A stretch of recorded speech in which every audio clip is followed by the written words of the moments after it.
It's just, it just wants to procreate and bloom where it is. It's not trying to mess up anyone's day or anyone's presidency. It's just doing it's just doing its thing.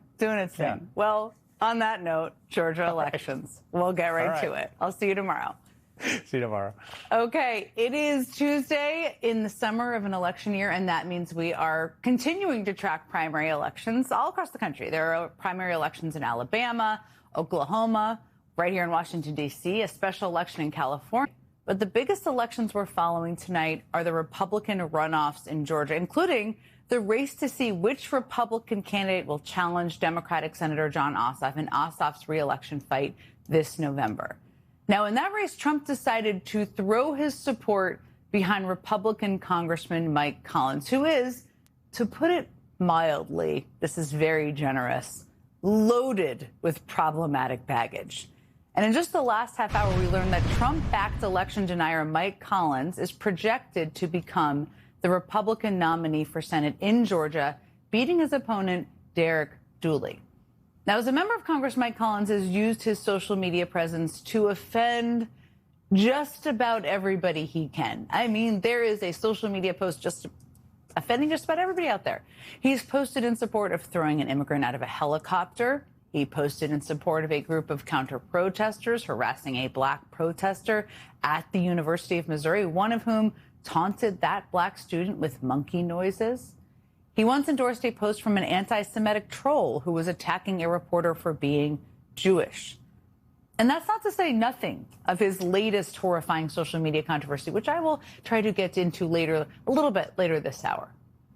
As one Georgia Republican strategist told MS Now, quote, "If you went to a laboratory and tried to create the worst general election candidate for this state and environment possible, you couldn't do better than Mike Collins. He has a ton of personal baggage and won't be able to raise money. He possesses the unique ability to offend female voters with that personal baggage, but also with the hardest right abortion stance you can have. He will lose the Atlanta Metro in unprecedented fashion, and we have to hope he doesn't take everyone else down with him." How do you really feel, anonymous Republican strategist that is? Now, but on top of all of that, Mike Collins is also a notorious election denier, which is, of course, why Donald Trump decided to endorse him. And that's not just me speculating on that one. When he endorsed Collins, Trump specifically attacked his opponent for admitting Biden had won Georgia in the 2020 election. And that was apparently a deal breaker for Trump. Of course, Trump did, in fact, lose the state of Georgia in the 2020 election, which isn't something I should have to keep saying 6 years later, but nevertheless, here we are. Now, tonight, we're also watching to find out which Republican candidate will face off against Georgia Democrat Keisha Lance Bottoms in the general election for governor, who's going to join me here in just a few minutes to talk about that. Donald Trump has long supported Georgia's Lieutenant Governor Burt Jones in that race, a man who narrowly avoided criminal charges for his role in Trump's scheme to overturn the 2020 election.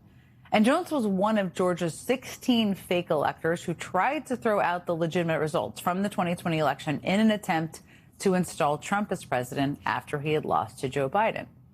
Late last year, Trump pardoned Burt Jones for his involvement in that scheme. And now that guy I just described thinks he can be governor. He's long thought he could be governor because he's been running.